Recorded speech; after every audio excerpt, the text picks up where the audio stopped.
Nagtatry na rin ako before ng mga robot. Pero sometimes bigla na lang siya nagpe-failure. Yun ang... I'm Angelito Igonia. I'm a seafarer by profession. The reason why nag-enroll ako dito sa LTA, so nakita ko to through internet. So marami rin ako mga friends na nagdududa trading na rin. So na-encourage ako na bakit hindi try itong profession na to. Actually sa trading, nagtatry na rin ako before ng mga robot. Pero sometimes bigla na lang siya nagpe-failure. Yun ang problema sa mga na-experience ko. So dumarating din ako sa time na parang hindi na ako naniniwala kasi parang scam sa akong ko. So until recently nakamit ako ng mga batang new generation na mahilig sa trading. No, pinakita na sana naging nagpo-profit sila. So nagkaroon ako ng interest na i-try ba na baka kailangan ko lang talaga mag-aaral siguro. Siyempre pera, pinaghirap, hard-earned money mo yan, then suddenly parang nawala lang sa'yo ng ganun-ganun lang na hindi ka man lang nakatikim ng withdrawals. So masakit para sa akin. So kaya naghanap ako ng way na kumare ako na ang gagawa.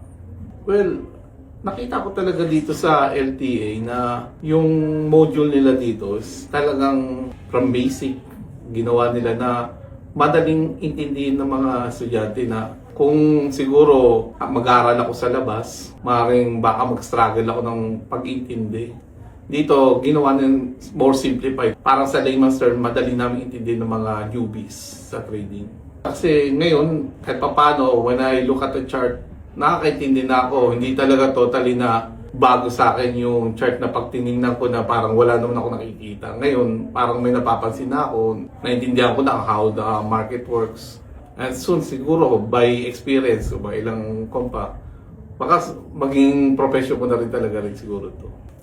A proud moment, especially sa mga technical analysis, hindi ko akalain na maintindihan ko pala siya ng ganun lang. Akala ko talaga it will take how many months, years.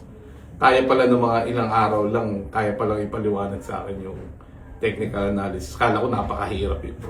Kasi sa iba, alam naman natin sa ibang na mahal na mag-aral nito. So, and I think parang ito pa lang ata sa Pilipinas ngayon ng first school na nag-offer ng ganitong training. So, I think para sa worth it.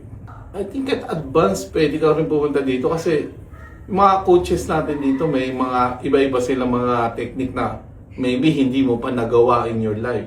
So, I think I can, masasabi ko pa rin na iba na kahit na meron na sila experience, I think it's better na i-polish nila yung knowledge nila compare na yung dati na knowledge na kung sa YouTube lang nila nakuha, di ba? Kagaya sa akin, talagang zero ako sa knowledge dito.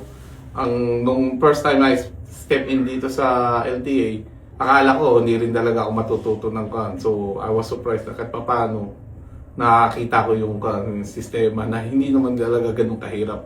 Kung bibigyan ko siya ng attention, I think makukuha ko lahat eh. I'm Angelito Igonia. I'm from LTA Graduate Batch 21. Don't just watch others succeed in the market, be part of it. Enroll now at Legendary Trading Academy and start your journey today